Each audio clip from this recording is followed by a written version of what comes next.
और ब्राह्मण ने ईश्वर को इसीलिए बनाया है, उसने ईश्वर की कल्पना इसीलिए की है ताकि वह अपना उल्लू सीधा कर सके, अपने स्वार्थों की। भगवान के सामने तो कोई रेप हो ही नहीं सकता। हाँ, पत्थर की मूर्ति जिनको ईश्वर लोग मानते हैं, हिंदू लोग ज़्यादा मानते हैं, तो उनके सामने रेप होते रहते हैं और वहाँ पर कोई भी। आप ये देखिए कि एक तरफ तो ईश्वर है जिसके बारे में हम कुछ भी नहीं जानते हैं, हम भी अंधे हैं, बताने वाला भी अंधा है। एक अंधा दूसरे अंधे को बता रहा है और एक अंधे के बताने पर दूसरा अंधा बस उसको मान कि हिंदू लोग जो है हमेशा भगवान से कुछ कुछ मांगते रहते हैं, हमेशा मांगने में लगे रहते हैं। ऐसा उनको लगता है कि जो भी कुछ मांगेंगे उनकी सारी मुरादें, सारी इच्छाएं भगवान ईश्वर जो है पूरी कर देगा। इसीलिए वहां पर ईश्वर शब्द जन्म वाली बात है। इसको हम जो है वैज्ञानिक तरीके से समझने का प्रयास करें, इसको अंधविश्वास से।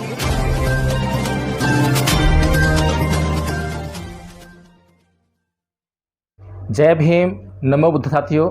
हम अपने जीवन में दो तरीके से काम करते हैं, दो प्रकार की घटनाएं हमारे जीवन में होती हैं। एक तो हमारे इस शरीर से जो घटनाएं हो रही हैं, इस शरीर से जो भी घटनाएं हो रही हैं वे तुरंत परिणाम देने वाली हैं। जैसे कि आप अगर जमीन पर फावड़ा चलाएंगे तो उससे गड्ढा खोद सकेंगे, गड्ढा तुरंत खुदेगा।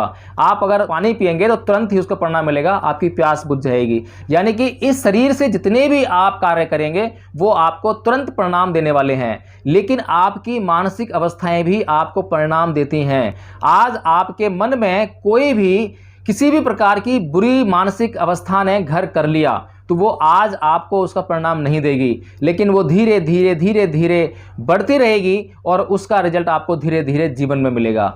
और यह जीवन में ही आपको रिजल्ट मिलना रुकेगा नहीं, बल्कि वह मानसिक स्थिति आपके अगले जन्म तक निरंतर चलती रहेगी।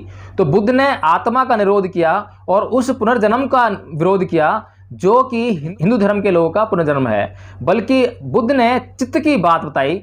चित्त पर उन्होंने ऐसा कहा कि आप चित्त पर काम करके आप उसको सुधार सकते हैं। ऐसा नहीं है कि आत्मा के बारे में जैसा कृष्ण जी ने गीता में कहा कि चित्त तो जो है अजर अमर है, वह अपरिवर्तनशील है, उस पर कुछ भी किसी भी प्रकार का प्रभाव नहीं पड़ता। लेकिन साथियों, बुद्ध ने हमें यह बताया कि चित्त पर आप अपने प्रयासों के द्वारा उसे सुधार सकते हैं।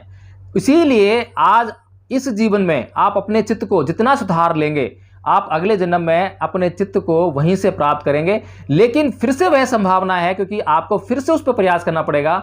उस चित्त को जो आपने इस जीवन में सुधारा है, आप वहां शुरू तो करेंगे, लेकिन आप वहां से पीछे की तरफ भी आ सकते हैं और वहां से आगे की तरफ भी जा सकते हैं। यह आपके प्रयासों में सम्मिलित है। यानी कि बुद्ध ने कर्म का सिद्धांत बताया कि आप अपने कर्म के हिसाब से, अपने कर्म के आधार पर अपनी मानसिक अवस्थाओं को सुधार कर सकते हैं। और यदि आपने अपनी मानसिक स्थितियों में सुधार कर लिया तो आप अपने जीवन में उन सभी चीज़ों को पा सकते हैं और उस सुख को पा सकते हैं जिससे कि आप अपनी गलत मानसिक स्थिति की वजह से दुख में पड़े जा रहे हैं।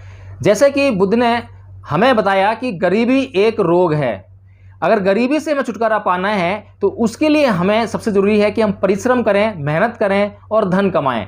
अब लेकिन एक व्यक्ति प्रमादी है और प्रमादी होने के कारण वह उद्यम नहीं करता है, परिश्रम नहीं करता है, तो वह अपनी गरीबी कैसे दूर कर सकता है। इसीलिए सबसे पहले उसको उद्यम करने के लिए, परिश्रम करने के लिए सबसे ज़रूरी बात जो है वो ये है कि वह अपने मन की स्थिति को सुधारे और अपने मन में जो उसके विचार यह आ रहा है कि वह आराम कर ले, उस विचार को त्यागे और दूसरे यह बात समझ कर कि उसके लिए परिश्रम जरूरी है, वह इस विचार को धारण करे कि वह आराम ना करके उस काम को करे, परिश्रम को करे, ताकि वह अपनी गरीबी को दूर कर सके। तो साथियों, ये जो मानसिक स्थितियां हैं, मानसिक स्थितियां हमें हमारे कर्म में परिणत होती दिखाई देती हैं, परिणत होती हैं, उसका परिणाम हमें मिलता है। इसीलिए बुद्ध ने दो बातें बताई हैं। एक तो जो आप इस शरीर से कर्म करते हैं और दूसरा आप जो मन में जो भावनाएं आपकी आती हैं वो धीरे धीरे आपको किसी न किसी कर्म की ओर उन्मुख करती हैं। इसीलिए बुद्ध ने बहुत महत्वपूर्ण गाथा, पहली गाथा में यह कहा कि मनोपबंगमा धम्मा मनोसेठा मनोमया मनसा च पदुठेन भासती वा करोति वा तो नंग दुखमन वेत्ति चक्कंग वह भैतो पदंग। और इसको सुधारने के लिए बड़ी अच्छी देशना दी बुद्ध ने। उसमें यह कहा कि फंदनंग चपलंग चित्तंग दुरखंग दुनिवार्यंग उजुम करोति मेधावी उसुकारो वह तेजनंग। यानी कि पहली गाथा में यह बोल रहे हैं बुद्ध कि ये जो मन है ये सभी प्रकार की प्रवृत्तियों का अगुवा है। यानी कि कुछ भी जो शुरू होता है आपके शरीर के द्वारा या आपके मन में, वो सबसे पहले मन में शुरू होता है, और मन में शुरू होता है तभी आप जो है आगे काम करने के लिए प्रवृत्त होते हैं। गीता में जो श्री कृष्ण कहते हैं उससे बिल्कुल अलग हटके ये सिद्धांत है। वहां पर मन की बात बिल्कुल नहीं है, चित्त की बात बिल्कुल नहीं है, चित्त के ऊपर बिल्कुल जोर नहीं है, बल्कि बुद्ध पूरा का पूरा जोर जो है चित्त पर देते हैं। इसीलिए दूसरी जो गाथा मैंने बताई, इसमें बुद्ध यह कहते हैं कि जो मन है या चित्त है वो चंचल है, क्षणिक है, जरा सी देर में इधर से उधर हो जाने वाला है। इसीलिए इसको जो सीधा करने का काम करते हैं, इसको जो मेधावी पुरुष होते हैं वो इसको सीधा करने का काम करते हैं, और उसी प्रकार से इसको सीधा करते हैं जैसे बाण बनाने वाला बाण को सीधा करता है। बहुत ही मेधावी परिश्रम का काम है चित्त को सीधा करना, और बुद्ध का पूरा धर्म जो है चित्त को सीधा करने पर ही है। इसलिए सपना जी, मैं आपसे आग्रह करूंगा कि जो पुनर्जन्म वाली बात है इसको हम जो है वैज्ञानिक तरीके से समझने का प्रयास करें, इसको अंधविश्वास से लिप्त होकर ना समझें, इसको हम जो है बुद्ध के मार्ग पर चलकर, बुद्ध के ज्ञान को समझकर, आप बुद्ध की किताब पढ़ें, और बुद्धाइन धम्मा में परम पूज्य बाबा डॉक्टर भीमराव अम्बेडकर ने इस पर बहुत अच्छी तरह प्रकाश डाला है, आप उसको पढ़ें तो उसमें आपको थोड़ा सा प्रकाश मिलेगा। उसके बाद और भी थोड़ा सा सोचें, समझें और रिसर्च करें तो आपको इसके ऊपर जो है बहुत ही अच्छी आपको नॉलेज होगी। सपना जी, आपने लिखा है कि सर हम भगवान को नहीं मानते, और भगवान को मानने वाले से जरूर डर लगता है, अंधभक्ति खतरनाक होती है। बहुत सही बात कही आपने, लेकिन आप यहाँ पर भटकाव में हैं। आप ईश्वर को और भगवान को एक ही स्तर पर रख रही हैं। ईश्वर में और भगवान दोनों शब्दों में बड़ा अंतर है। ईश्वर का मतलब होता है इस माने इच्छा करना, और वर माने देना, यानी कि जो इच्छा करते ही दे दे उसको ईश्वर कहा गया। आपके वेदों में, पुराणों में, सब जगह जो है ईश्वर शब्द मिलेगा, लेकिन जो बुद्ध के बाद ब्राह्मणों के रचित ग्रंथ हैं वहां पर ही सिर्फ आपको जो है भगवान शब्द मिलेगा। इसका मतलब यह है कि हिंदू धर्म के लोग जो हैं ईश्वर शब्द की व्याख्या करते हैं, और ईश्वर यानी कि जो आपको मांगने पर कुछ भी दे दे। और ऐसा हम देखते भी हैं कि हिंदू लोग जो है हमेशा भगवान से कुछ कुछ मांगते रहते हैं, हमेशा मांगने में लगे रहते हैं। ऐसा उनको लगता है कि जो भी कुछ मांगेंगे उनकी सारी मुरादें, सारी इच्छाएं भगवान ईश्वर जो है पूरी कर देगा, इसीलिए वहां पर ईश्वर शब्द प्रयुक्त हुआ है। लेकिन जब बुद्ध का सिद्धांत इस दुनिया में प्रचलित हो गया और बुद्ध ने हिंदू धर्म के सभी सिद्धांतों को चूर चूर कर दिया, खत्म कर दिया, तो उसके बाद ब्राह्मणों को उन्हीं सिद्धांतों को तोड़ मरोड़ कर अपने ब्राह्मणी सिद्धांतों में प्रयुक्त करना पड़ा, अपने ग्रंथों में उनको लेकर आना पड़ा, क्योंकि भगवान शब्द की बड़ी महत्ता प्रकट हो गई थी। क्योंकि भगवान शब्द का अर्थ हुआ भग्ग रागो भग्ग दोषो, यानी कि राग और द्वेष जैसी जो बुराइयां होती हैं मन के अंदर उनका भगन करने वाला। जब वंदना करते हैं तो हम उसमें बोलते हैं कि नमो तस्य भगवतो अरहतो सम्मा संबुद्धस्य, यानी कि मैं उन सम्यक संबुद्ध को नमन करता हूं या करती हूं जिन्होंने अपनी 6 इंद्रियों पर पूर्णतः नियंत्रण स्थापित करके अपने भीतर से काम, क्रोध, मोह, लोभ, द्वेष, तृष्णा, ईर्ष्या आदि सभी बुराइयों को समाप्त करके विशुद्ध चित्त को प्राप्त कर लिया है। तो अब ये देखिए कि एक तरफ तो ईश्वर है जिसके बारे में हम कुछ भी नहीं जानते हैं, हम भी अंधे हैं, बताने वाला भी अंधा है। एक अंधा दूसरे अंधे को बता रहा है, और एक अंधे के बताने पर दूसरा अंधा बस उसको मानकर ही चले जा रहा है। दूसरी तरफ हमारे सामने भगवान शब्द की पूरी व्याख्या है, जिसमें कि यह कहा गया है कि कोई भी व्यक्ति इस संसार में, कोई भी व्यक्ति यदि अपनी इंद्रियों पर नियंत्रण स्थापित कर लेता है और अपने भीतर से इन काम, क्रोध, मोह, लोभ, द्वेष, ईर्ष्या, तृष्णा, ईर्ष्या आदि सभी बुराइयों को निकाल बाहर करके अपने चित्त को परिशुद्ध कर लेता है, तो वह भगवान की श्रेणी में आ जाएगा, भगवान बन जाएगा, उसे भगवान हम कहेंगे। तो भगवान और ईश्वर में बहुत फर्क है, इसलिए आप जो है भगवान से मत डरिए, बल्कि भगवान से आप प्यार कीजिए और खुद भी भगवान बनने की राह पर आइए, खुद भी भगवान बनने का प्रयत्न कीजिए। तो इसके बाद सपना जी आप कहती हैं कि पत्थर की मूर्ति चुपचाप रहती है, रेप तक नहीं रो सकती, भगवान की ही वजह से तो रेप होता है। हाँ, आपने बिल्कुल ठीक कहा, लेकिन जैसा मैंने बताया अभी आपको कि ईश्वर रेप होते देखता है लेकिन भगवान नहीं। भगवान तो उस रेप को होने ही नहीं देंगे, उसके सामने तो कोई अपराध घटित हो ही नहीं सकता। जैसा कि बुद्ध के जीवन काल में हमने देखा कि मदिरा पिए हुए हाथी को, मदमस्त हाथी जो पागल हाथी है, उसको भी बुद्ध ने कंट्रोल कर लिया। अंगुलीमाल जैसे हिंसक प्राणी को अपने कंट्रोल में कर लिया। तो ये कोई चमत्कार नहीं थे, ये प्रभाव था उस व्यक्तित्व का जो कि 6 इंद्रियों के नियंत्रण करने पर प्राप्त होता है। तो यह प्रभाव जो है कोई भी व्यक्ति प्राप्त कर सकता है, जिसके अंदर ये 6 इंद्रियों को आप नियंत्रण में कर लेंगे अपनी, उसके बाद अपने चित्त को परिशुद्ध कर लेंगे, और उसके बाद आपके भीतर जो है मैत्री की भावना, करुणा की भावना पूरी तरह से आ जाएगी। और जब करुणा और मैत्री की भावना आपके भीतर अच्छी तरह से आ जाएगी, अच्छी तरह व्याप्त हो जाएगी, तो उसके बाद किसी भी यानी संसार के किसी भी प्राणी को आपसे डर नहीं लगेगा। और जब किसी को डर नहीं लगेगा, बल्कि जो अपराधी किस्म के लोग हैं वो अपराध करने से आपके सामने स्वतः डरेंगे, इसीलिए भी अपराध नहीं कर सकेंगे। तो बुद्ध ने अंगुलीमाल डाकू को जब सुधारा तो उसमें कोई चमत्कार नहीं था, बल्कि वह जो अपराध कर रहा था उसके अपराध करने की गति रुक गई। क्योंकि जब ऐसा व्यक्तित्व सामने आया तो उसका प्रभाव सामने आया, जो कि हर एक समस्या का हल लिए हुए है। तो अंगुलीमाल के मन में जो भीतर, उसके मन के भीतर जो समस्याएं व्याप्त थीं, उन सभी समस्याओं का जब समाधान हो गया, जब उसके पास कोई प्रश्न ही शेष न रहा, तो उसके पास कोई चारा ही नहीं था बुद्ध की शरण में जाने के सिवाय। तो इसी प्रकार से जो जिनका चित्त परिशुद्ध हो जाता है, उनके सामने कोई अपराधी घटनाएं नहीं घटती हैं, ना अपराधी किसी घटना को कारित कर सकते हैं। तो इसीलिए भगवान के सामने तो कोई रेप हो ही नहीं सकता। हाँ, पत्थर की मूर्ति जिनको ईश्वर लोग मानते हैं, हिंदू लोग ज़्यादा मानते हैं, तो उनके सामने रेप होते रहते हैं और वहाँ पर कोई भी उसमें रोकथाम नहीं हो सकती है। इसके बाद आपने कहा है कि अगला जन्म पिछला जन्म होता ही नहीं, क्योंकि नया नया परिवर्तन होता रहता है।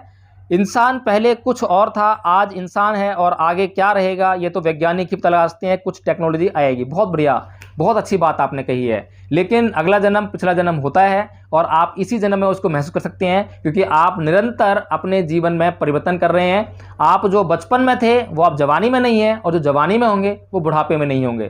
तो ये भी जन्म है, और ये इसी तरह से जन्म है जिस तरीके से आपका जो शरीर है वो सेल से बना है, और सेल्स हम जानते हैं, वैज्ञानिकों ने यह स्पष्ट कर दिया है कि प्रति क्षण आपके लाखों सेल्स मर रहे हैं और नए सेल्स बन रहे हैं। अगर प्रति क्षण आपके लाखों सेल्स मर रहे हैं और नए सेल्स बन रहे हैं, तो यानी कि आपका प्रतिपल आपका पुनर्जन्म हो रहा है। लेकिन ये चित्त जो है वही है जो बचपन में था, ये चित्त का विकास हो रहा है। आप पूरे जीवन में चित्त का ही विकास करते हैं, बाकी आपके शरीर का तो पुनर्जन्म होता ही रहता है। ये उसी तरीके से है जैसे कि दीपक की जो बाती होती है वो आपको जहाँ से शुरू होती है रात को और सुबह तक जलती रहती है, लेकिन सुबह जलती हुई बाती वही नहीं है जो रात को जल रही थी, लेकिन लॉ वही है, लॉ वही चलती जा रही है। जैसे कि बल्ब और बिजली, बल्ब चेंज कर देते हैं, बल्ब खराब हो जाए तो, लेकिन विद्युत वही रहती है। तो इसी प्रकार से हमारे शरीर में चित्त की अवस्थाएं बनी रहती हैं, और जो कोशिकाएं हैं वो नष्ट होती हैं, फिर दोबारा बन जाती हैं। शरीर नष्ट हो जाता है, फिर दोबारा से बनेगा, लेकिन वो उसकी फॉर्मेशन अलग हो जाएगी, उसका रूप रंग बदल जाएगा, लेकिन चित्त जो है अपनी अवस्था में रहेगा, वह विकास करता रहेगा। और चित्त जब तक जन्म लेता रहेगा जब तक आपके भीतर जन्म के प्रति जरा सी भी लेस मात्र तृष्णा बाकी है। इसके बाद आपने लिखा है कि हाँ, सच कहा, अगर भगवान है तो संघर्ष, फिर क्यों पढ़ना लिखना चाहिए? भगवान को तो सब कुछ बिना मांगे दे देना चाहिए, और भगवान ने दुनिया बनाई है थी तो कुछ और भी बना सकता था। बहुत बढ़िया, आपने बहुत ही ज़्यादा तार्किक प्रश्न किए हैं, और मैं ये समझता हूँ कि जो अब तो मैंने बात बताई आपको उससे आपको इनका जवाब मिल गया होगा। इसके बाद आपने लिखा है कि यह सब इंसान को उसके काम से भटकाने का षड्यंत्र है, ताकि इंसान अपना काम छोड़कर भगवान के पीछे ध्यान में मगन रहे, ताकि इंसान संघर्ष ना करे, पढ़े लिखे ना। बिल्कुल सही कह रहे हैं आप कि भगवान शब्द यूज मत करना, आपकी बार ईश्वर शब्द यूज करना, कि यह ईश्वरीय षड्यंत्र है। ईश्वरीय षड्यंत्र यानी कि ब्राह्मण का षड्यंत्र है, और ब्राह्मण ने ईश्वर को इसीलिए बनाया है, उसने ईश्वर की कल्पना इसीलिए की है ताकि वह अपना उल्लू सीधा कर सके, अपने स्वार्थों की पूर्ति कर सके। इसके बाद आपने लिखा है कि मैं अम्बेडकरवादी हूँ, सच्ची हूँ और जांच पर ही कह रही हूँ, अगला पिछला जन्म नहीं है। मैं मानता हूँ कि आप अम्बेडकरवादी हैं, लेकिन अम्बेडकरवादी सिर्फ आप जो है बुद्ध से पहले तक हैं। जब परम पूज्य बाबा डॉक्टर भीमराव अम्बेडकर ने 14 अक्टूबर 1956 को नागपुर की दीक्षा भूमि में बौद्ध धर्म ग्रहण कर लिया, तो आपको भी बौद्ध बन जाना चाहिए, बौद्ध धर्म को समझना चाहिए, बौद्ध धर्म के सिद्धांतों को समझना चाहिए। जब तक आप बौद्ध धर्म के सिद्धांतों को नहीं समझती हैं, जब तक आप उन पर टीका टिप्पणी नहीं कर पाएंगी, और जब तक आप पूरी अम्बेडकरवादी नहीं बन पाएंगी। अभी आप अम्बेडकरवादी तो हैं क्योंकि आप तर्क करने लगी हैं, आप पंडितों को, ब्राह्मणों के जो षड्यंत्र हैं उनको समझने लगी हैं, अपने दुश्मन की पहचान आपने कर ली है, इसलिए आप अम्बेडकरवादी हैं, इसमें कोई डाउट नहीं है। लेकिन आप जो है अब अम्बेडकरवादी यानी पूर्णतः अम्बेडकरवादी बनने की मार्ग पर हैं, और जब तक आप पूरे अम्बेडकरवादी नहीं बन सकती हैं, जब तक कि आप परम पूज्य बाबा डॉक्टर भीमराव अम्बेडकर के बताए हुए मार्ग पर चलकर बौद्ध धर्म को ग्रहण नहीं कर लेते हैं, उसको अच्छी तरह समझते नहीं हैं, उसका पूरी तरह अध्ययन नहीं करते हैं। इसके बाद आपने लिखा है कि अगर अगला पिछला जन्म है तो आबादी क्यों नहीं बढ़ती, मरने के बाद सब कुछ खत्म हो जाता है। बिल्कुल ठीक कहा है आपने, और मैं ये समझता हूं कि इसका जवाब मैं अभी आपको नहीं देता, आप खुद चिंतन मनन कीजिए और कुछ और प्रश्न इस पे लेकर आइए, ताकि मैं भी उस पर सोचूं विचारूं और आपके लिए उन सवालों का जवाब ढूंढ कर लेकर आऊं। क्योंकि मैं भी निरंतर रिसर्च करता रहता हूं, सोचता रहता हूं, विचारता रहता हूं। मुझे अभी तक इतनी ज़्यादा पुस्तकें इस विषय में नहीं मिल पाई हैं जो इसमें पूरी तरह से मार्गदर्शन कर सकें, लेकिन क्योंकि मैं साइंस का स्टूडेंट नहीं हूँ, विज्ञान का छात्र नहीं हूँ, इसलिए मुझे बहुत ज़्यादा समस्या हो रही है। लेकिन विज्ञान, जो कि विज्ञान एटम्स की बात करता था पहले, उसके बाद प्रोटॉन्स और इलेक्ट्रॉन्स की उसने उसमें एटम्स को तोड़ा उसने जो है, तो उसके बाद जो है जब हम प्रोटॉन्स और इलेक्ट्रॉन्स की बात करते हैं तो प्रोटॉन्स और इलेक्ट्रॉन्स क्या हैं। और अभी जो आप वायरस के, जब ये कोरोना वायरस फैला तो उसके बाद हमने जो है वायरस का अध्ययन करा कि वायरस होती क्या है। तो वायरस जो है लाइफ का जो सबसे शॉर्टेस्ट जो अंग है, जो हम कहते हैं कि मतलब जो सब शॉर्टेस्ट लाइफ है इस पूरी दुनिया में, जो है जहाँ से जीवन शुरू होता है, वायरस से ही जीवन शुरू होता है, वायरस में जीवन है। और प्रोटॉन और इलेक्ट्रॉन्स, आप उसको अगर समझ लेंगे, मैं भी नहीं समझ पा रहा हूँ क्योंकि मैं साइंस का स्टूडेंट हूँ, लेकिन मेरी बड़ी रुचि है साइंस में, मैं समझना चाहता हूँ। और मुझे ऐसे साइंस के स्टूडेंट भी नहीं मिलते, मैंने कई स्टूडेंट्स से बात की है, लेकिन वो अपने सिर्फ भौतिकवादी जो उनका दृष्टिकोण है वहीं तक सीमित हैं। उन्हें पढ़ाई पूरी करनी है, उसके बाद नौकरी करनी है या उनको अपना प्रोफेशन करना है, उसके बाद उनकी रिसर्च जो आगे नहीं बढ़ती है। इसीलिए अधिकतर छात्र जो है मेरे इन सवालों को जवाब नहीं दे पाते हैं। लेकिन मैं ढूंढ रहा हूं ऐसे लोगों को जो मुझे इस ओर जो है और अधिक मार्गदर्शन दे सकें और मेरी जो रिसर्च है उसको जो है परिणति प्राप्त करा सकें। तो मैं समझता हूं कि मेरा वीडियो काफ़ी अच्छा लगा होगा आपको, और कुछ ना कुछ तो आपके दिमाग की जो उलझन थी वो सुलझन में बदली होगी, और कुछ ना कुछ सवालों का हल आपको जो है ज़रूर मिला होगा। और अगर आपको मेरा वीडियो ये पसंद आया है तो आप इसको लाइक करें और चैनल को सब्सक्राइब करें और वीडियो को शेयर करना ना भूलें, क्योंकि हमारी ये जानकारी, हमारी ये बातें, हमारी ये चर्चा और लोगों तक भी पहुंचनी चाहिए। तो इसके बाद मैं आपसे विदा लेता हूं। जय भीम, नमो बुद्धाय। अपना चैनल, आपका चैनल, समाज का चैनल, देश का चैनल एनबी न्यूज 24/7 को आप लाइक करें, सब्सक्राइब करें और ज्यादा से ज्यादा इसकी वीडियो को शेयर करें, ताकि हर खबर को मैं आप तक